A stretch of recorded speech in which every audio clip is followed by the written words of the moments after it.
Assalamualaikum warahmatullahi wabarakatuh dan selamat sejahtera. Terima kasih kepada penonton yang setia bersama kami dalam rancangan Bahasa Melayu hari ini. Pada hari ini kita akan membincangkan satu topik yang sedang hangat diperkatakan, iaitu cabaran, usaha dan kepentingan dalam memartabatkan bahasa Melayu. Sebagai bahasa kebangsaan dan bahasa rasmi negara, bahasa Melayu memainkan peranan yang penting dalam pembangunan bangsa dan perpaduan nasional. Namun, dalam arus globalisasi dan era digital, bahasa Melayu menghadapi pelbagai cabaran yang menuntut tindakan serius. Baiklah, bersama kita pada hari ini untuk membincangkan isu ini adalah dua orang panel yang pakar dalam bidang masing-masing, iaitu Cik Izzah dan juga Dr. Fazrin. Dipersilakan.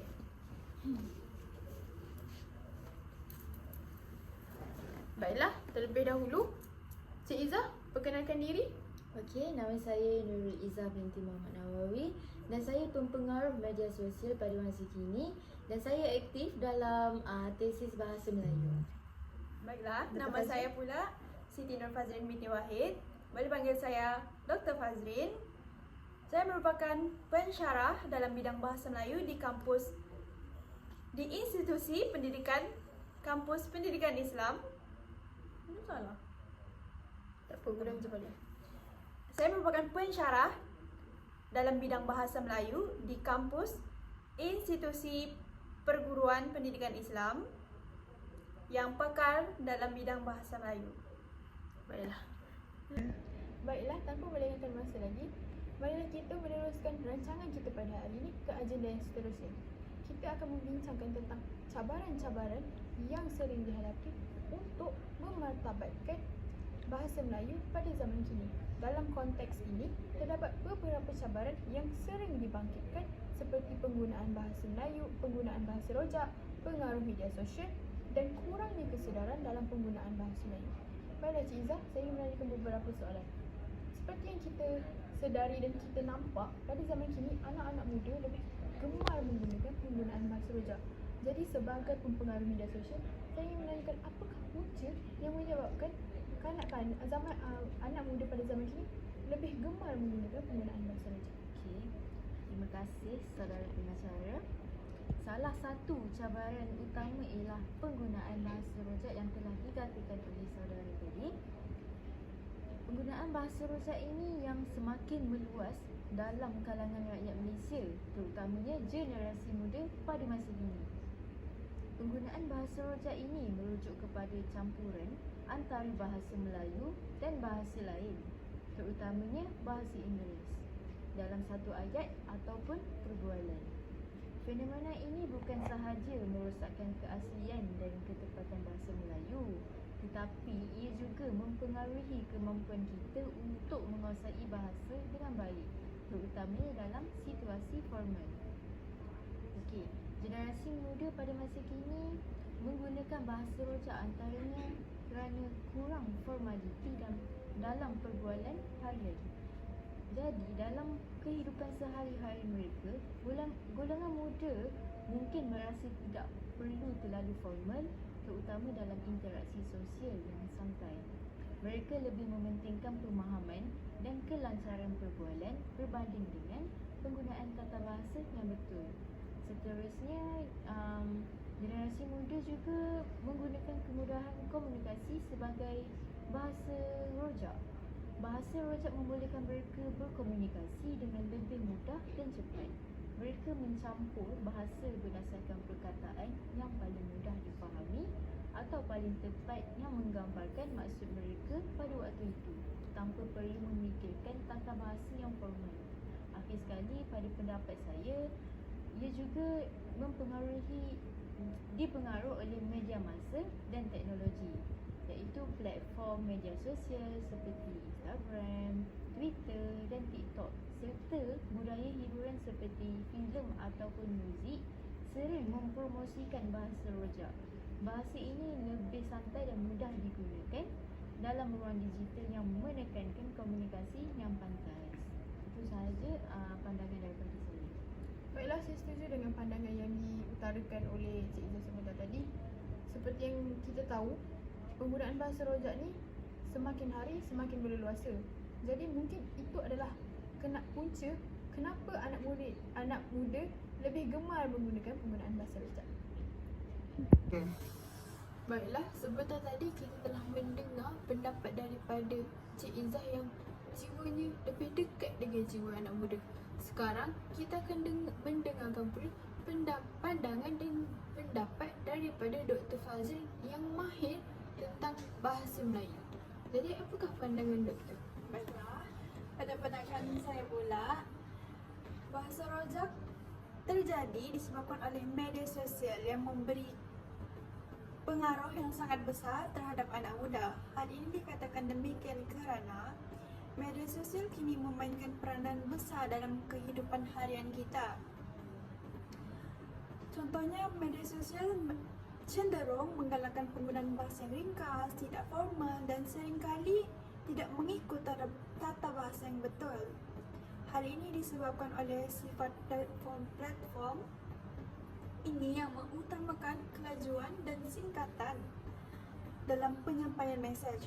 Akibatnya, pengguna, terutamanya golongan muda, terbiasa menggunakan bahasa yang tidak mengikut peraturan tata bahasa, seperti mencampurkan bahasa Inggeris dengan bahasa Melayu, menggunakan bahasa Selangor yang berlebihan, serta singkatan perkataan. Selain itu, kesan jangka panjang daripada fenomena ini boleh menyebabkan kelemahan dalam penguasaan bahasa Melayu yang standard. Generasi muda mungkin kurang memahami keindahan dan kehalusan bahasa Melayu yang sebenar, terutamanya dalam konteks formal seperti penulisan akademik, surat rasmi atau komunikasi profesional. Perubahan ini juga mencetuskan kebimbangan terhadap pemeliharaan dan penggunaan bahasa yang betul dalam masyarakat, kerana bahasa yang tidak tepat digunakan secara meluas tanpa kesedaran tentang kesannya. Benar pendapat yang disampaikan oleh Cik Izzah dan Dr. Fazreen sebentar tadi. Media sosial memang membawa pengaruh yang besar dalam cabaran-cabaran yang dihadapi untuk memartabatkan bahasa Melayu pada zaman kini. Jadi, pada pendapat Cik Izzah pula, bagaimana dengan berlakunya kurangnya kesedaran tentang penggunaan bahasa Melayu yang betul dalam generasi sekarang? Kurangnya kesedaran ini berlaku terutamanya kerana pendidikan bahasa di peringkat asas tidak ditekankan dengan cukup mendalam. Ramai yang tidak memahami pentingnya menggunakan bahasa yang betul dalam situasi formal seperti menulis surat rasmi, ucapan atau komunikasi dalam bidang profesional. Ketiadaan kesedaran ini menyebabkan ramai yang mengambil ringan terhadap pentingnya penggunaan tata bahasa dan kosakata yang tepat. Antara puncanya kurang kesedaran dalam generasi muda pada masa kini adalah disebabkan sistem pendidikan. Dalam beberapa institusi pendidikan, mereka menekankan kepada penggunaan bahasa Melayu mungkin tidak begitu kuat, terutama di sekolah-sekolah yang menggunakan dua bahasa atau bahasa Inggeris sebagai medium utama, seperti apa yang kita lihat sekarang, Universiti Teknologi Mara yang menggunakan bahasa Inggeris sebagai bahasa pengantar utama mereka, dan mereka tidak mengetengahkan penggunaan bahasa Melayu dalam pengajaran mereka. Seterusnya, persepsi terhadap kemajuan, iaitu ada tanggapan bahawa menggunakan bahasa asing, terutamanya bahasa Inggeris, adalah tanda kemajuan dan kecemerlangan. Ia menyebabkan bahasa Melayu dianggap kurang penting dalam mencapai kejayaan. Seterusnya, kurangnya promosi bahasa Melayu, iaitu promosi penggunaan bahasa Melayu ini dalam media, iklan dan program televisyen mungkin tidak cukup meluas atau konsisten. Ini mengurangkan pendedahan masyarakat terhadap bahasa ini dalam kehidupan seharian mereka. Akhir sekali, puncanya kurang kesedaran adalah pengaruh bahasa asing, iaitu bahasa asing seperti bahasa Inggeris sering digunakan dalam urusan perniagaan, pendidikan dan teknologi. Ini dapat mengakibatkan banyak individu lebih cenderung untuk menggunakan bahasa Inggeris daripada bahasa Melayu untuk kelihatan lebih moden ataupun profesional. Terima kasih atas pendapat yang diutarakan oleh Cik Izzah sebentar tadi. Benar, saya bersetuju dengan pendapat Encik Izzah. Penggunaan bahasa asing dalam bidang-bidang profesional dan akademik memberikan kesan terhadap kedudukan bahasa Melayu. Jadi, saya ingin menanyakan kepada Dr. Fazrin, bagaimana pula dengan sikap sesetengah masyarakat yang memandang remeh terhadap penggunaan bahasa Melayu dalam kehidupan seharian? Baiklah, tidak dinafikan bahawa sikap masyarakat ini merupakan satu cabaran besar dalam memartabatkan bahasa Melayu.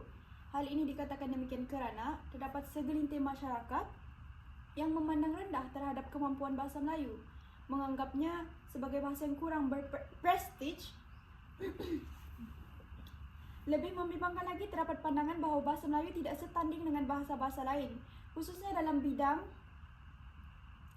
teknologi, sains dan komunikasi global. Pandangan sedemikian jelas merupakan satu persepsi yang salah dan perlu diubah. Kerana sebenarnya bahasa Melayu mempunyai potensi besar untuk berkembang menjadi bahasa ilmu serta mampu menjadi wadah penyebaran pengetahuan dan teknologi yang setaraf dengan bahasa-bahasa lain. Namun begitu, untuk mencapai potensi ini adalah penting untuk semua pihak bekerjasama, kerana bersatu kita teguh, bercerai kita roboh. Dengan adanya usaha kolektif ini, bahasa kebangsaan kita pasti akan dapat diperkasakan dan dihormati bukan sahaja di peringkat nasional tetapi juga di peringkat antarabangsa. Baiklah, terima kasih kepada Dr. Fazrin atas pendapat yang diberikan sebentar tadi.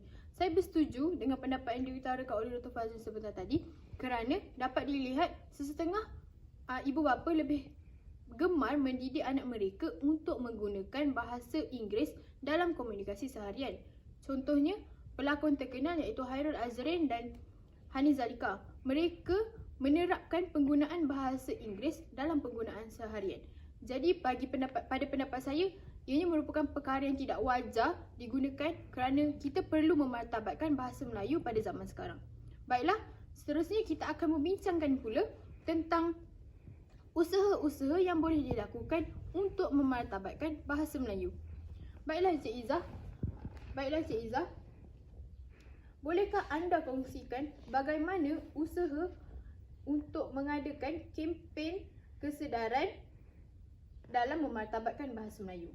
Baiklah, kempen kesedaran adalah satu lagi usaha yang amat penting. Kerajaan, NGO dan pihak sekolah boleh bekerjasama untuk menganjurkan kempen yang memfokuskan kepada kepentingan penggunaan bahasa Melayu yang betul. Aktiviti seperti pertandingan pidato, penulisan esei atau deklamasi puisi boleh diperbanyakkan bagi menarik minat orang ramai untuk mendalami dan menghargai bahasa Melayu. Selain itu, seminar dan bengkel juga yang memfokuskan kepada penggunaan bahasa Melayu dalam konteks profesional juga boleh dijalankan. Antara usaha lain untuk dalam kempen kesedaran ialah kempen di media sosial, iaitu kita boleh melibatkan pengaruh influencer dan selebriti, iaitu menggalakkan tokoh masyarakat, influencer dan selebriti untuk menggunakan bahasa Melayu yang betul di platform media sosial. Dengan cara ini, mereka dapat menjadi contoh kepada pengguna media sosial yang lain. Yang kedua, menggunakan hashtag. Dalam media sosial, kita boleh menggunakan hashtag dengan mencipta kempen tanda hashtag ini yang mempromosikan penggunaan bahasa Melayu seperti hashtag sayang bahasa Melayu atau hashtag bahasa jiwa bangsa. Ini boleh melibatkan pelbagai golongan masyarakat dalam memperkukuhkan bahasa Melayu secara dalam talian. Seterusnya, kempen di tempat awam. Kerajaan boleh meletakkan poster dan papan tanda kesedaran untuk menyedarkan kepada rakyat masyarakat supaya sedar penggunaan bahasa Melayu ini, iaitu memasang poster atau papan tanda yang mengingatkan orang ramai tentang pentingnya menggunakan bahasa Melayu dengan betul di tempat awam seperti di stesen bas, sekolah, hospital dan pusat membeli belah. Akhir sekali, menganjurkan acara kebudayaan dan bahasa. Institusi ataupun sekolah boleh menganjurkan acara ini, iaitu seperti festival bahasa dan sastera. Menganjurkan festival atau karnival yang memfokuskan kepada kesenian dan sastera dalam bahasa Melayu seperti bacaan puisi, pementasan teater Melayu dan forum sastera. Seterusnya, pihak sekolah ataupun institusi dapat mengadakan Hari Bahasa Melayu, iaitu menyambut Hari Bahasa Melayu di peringkat kebangsaan dengan pelbagai aktiviti yang mempromosikan penggunaan bahasa Melayu seperti bengkel penulisan, ceramah budaya dan pameran bahasa. Itu sahaja pendapat daripada saya. Baiklah Dr. Fazrin, bolehkah anda kongsikan bagaimana media massa berfungsi untuk memartabatkan bahasa Melayu? Baiklah. Media massa memainkan peranan yang sangat penting dalam pembentukan minda dan sikap masyarakat terhadap sesuatu isu, termasuklah dalam memartabatkan bahasa Melayu. Sebagai medium komunikasi utama, media massa seperti televisyen, radio, surat khabar dan juga platform media dalam talian mempunyai keupayaan yang luas untuk mempengaruhi cara masyarakat berfikir dan bertindak. Sebagai contoh, televisyen dan radio boleh berfungsi sebagai alat untuk menyebarkan penggunaan bahasa Melayu yang betul dengan memperbanyakkan rancangan yang memfokuskan kepada bahasa, sastra dan budaya bahasa Melayu. Di samping itu, program-program hiburan, berita dan pendidikan yang menggunakan bahasa Melayu dengan tepat dapat membantu memupuk kesedaran dalam kalangan penonton tentang pentingnya penggunaan tata bahasa dan kosakata yang betul. Tambahan pula, platform media dan talian seperti portal berita, blog dan laman web sosial juga memainkan peranan penting dalam menyebarkan bahasa Melayu yang standard kepada golongan muda yang merupakan pengguna utama internet. Oleh itu, dengan adanya kandungan berkualiti dalam bahasa Melayu yang disiarkan melalui media massa ini, masyarakat akan lebih kerap terdedah kepada penggunaan bahasa Melayu yang betul, yang seterusnya dapat memperbaiki penguasaan mereka terhadap bahasa ini. Sebagai langkah proaktif, pihak kerajaan, badan bukan kerajaan, dan penggiat media perlu bekerjasama untuk memastikan media massa terus memartabatkan bahasa Melayu dengan menghasilkan lebih banyak kandungan yang dapat memperkukuh penggunaannya.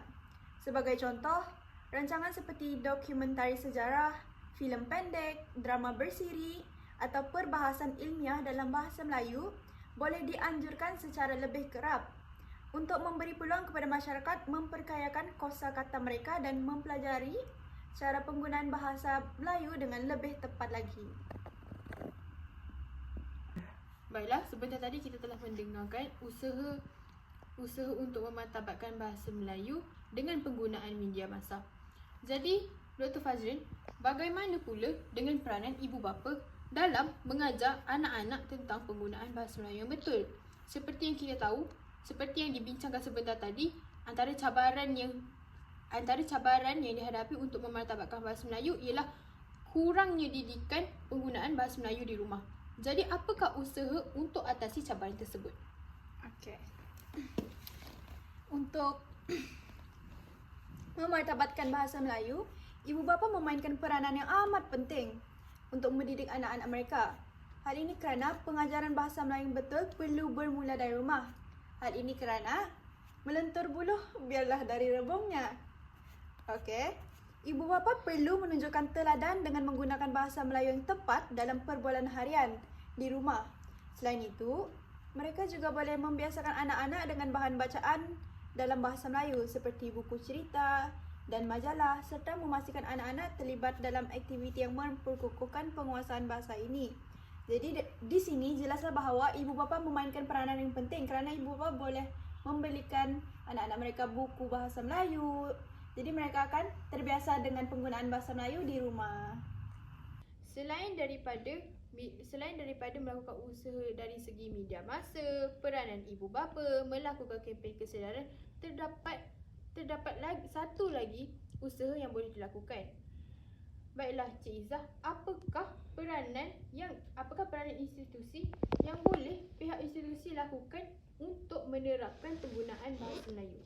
Baiklah, institusi pendidikan ini memainkan peranan yang amat penting dalam memperkasakan bahasa Melayu. Pihak sekolah dan universiti perlu memastikan bahawa kurikulum bahasa Melayu sentiasa relevan dengan perkembangan semasa serta menyediakan ruang yang mencukupi untuk pelajar memperkukuhkan kemahiran bahasa mereka. Ini termasuk penggunaan bahasa Melayu sebagai bahasa pengantar dalam lebih banyak subjek, terutama dalam bidang sains sosial dan teknologi.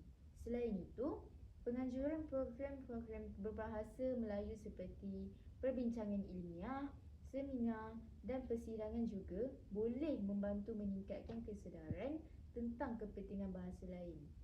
Antara usaha lain dalam institusi, peranan institusi ini adalah melibatkan pelajar dalam komuniti bahasa, iaitu mengadakan pihak sekolah ataupun universiti dapat mengadakan program jaringan bahasa, iaitu institusi pendidikan boleh bekerjasama dengan badan-badan luar seperti Dewan Bahasa dan Pustaka atau Pertubuhan Bahasa.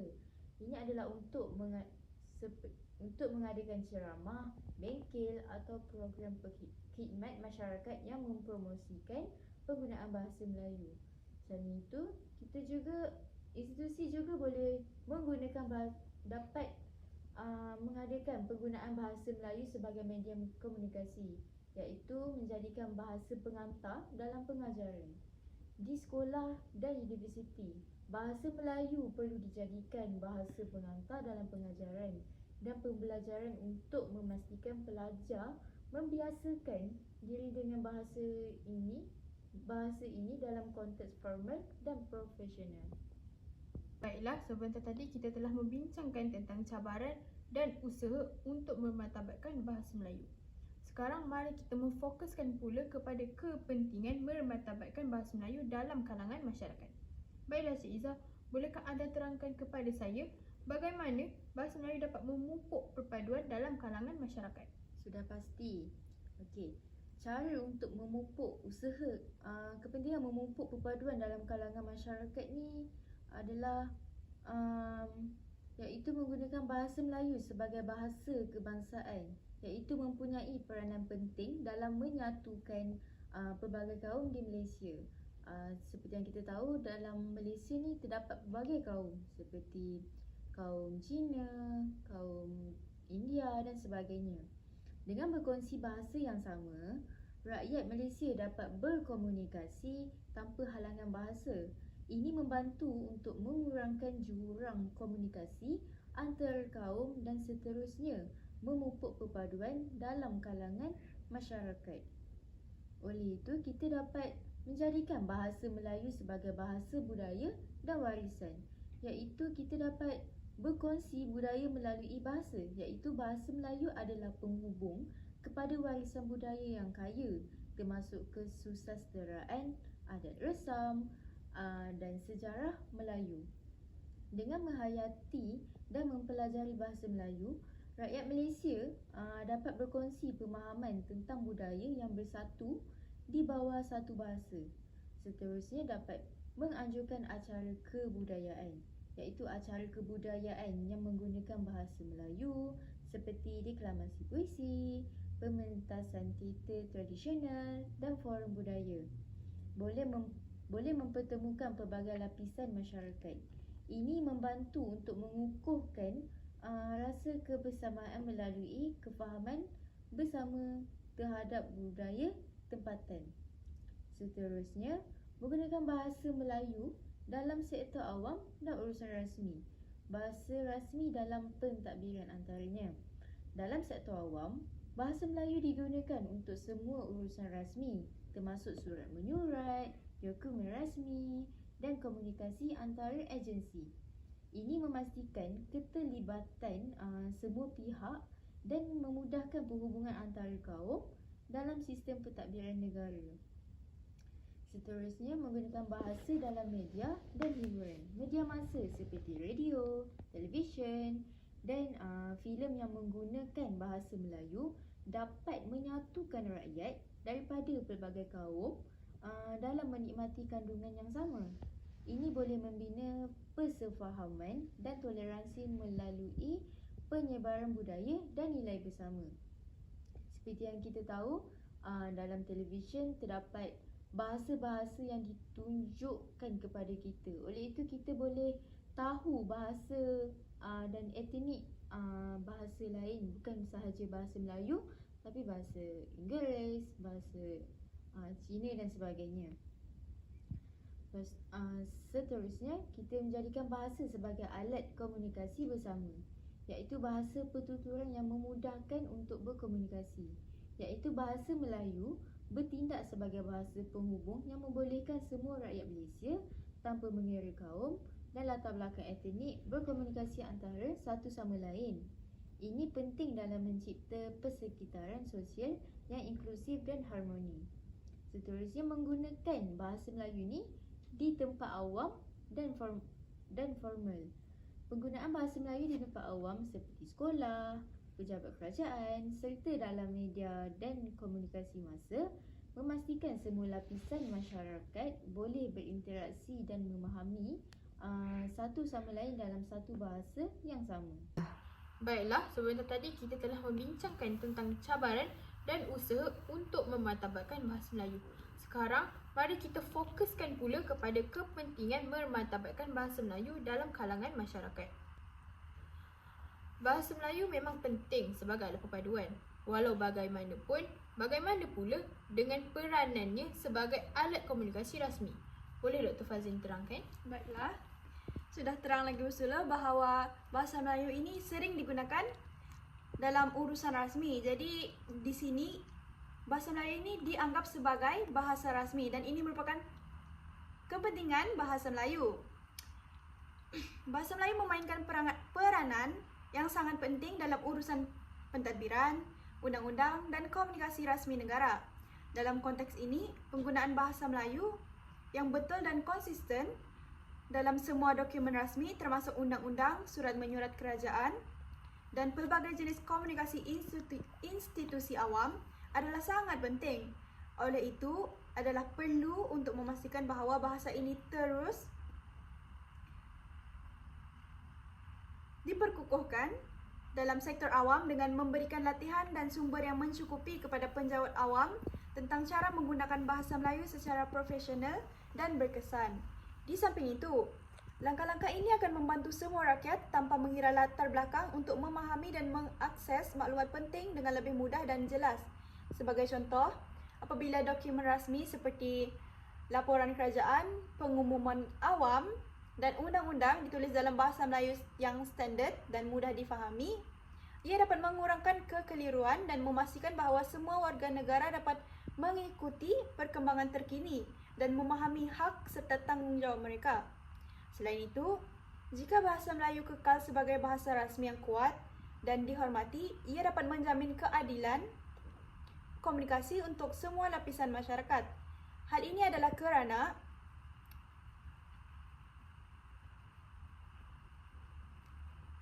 ia memastikan bahawa tiada kumpulan masyarakat yang terpinggir atau tidak mendapat akses kepada maklumat yang penting bagi kehidupan mereka. Maka, langkah-langkah perlu diambil untuk memperkasakan lagi penggunaan bahasa Melayu dalam urusan rasmi, termasuk melibatkan kolaborasi antara kementerian, agensi kerajaan dan masyarakat untuk menghasilkan bahan-bahan yang mempromosikan penggunaan bahasa Melayu yang tepat dan berkesan.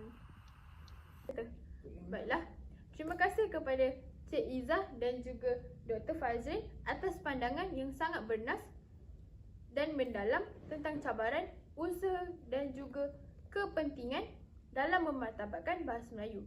Jelas sekali, walaupun terdapat pelbagai cabaran untuk memartabatkan bahasa Melayu, namun adanya juga usaha dan cara penyelesaian untuk menyelesaikan masalah tersebut. Boleh saya simpulkan di sini bahawa bahasa Melayu bukan sahaja alat komunikasi, tetapi juga lambang perpaduan dan jati diri bangsa kita. Oleh itu, penting untuk kita semua memainkan peranan dalam memastikan bahasa ini terus terus diperkasakan. Terima kasih kepada para penonton yang setia bersama kami pada hari ini. Semoga perbincangan pada hari ini memberi manfaat kepada kita semua. Sekian sahaja untuk rancangan kali ini. Saya ucapkan terima kasih dan selamat sejahtera kepada semua penonton. Jumpa lagi.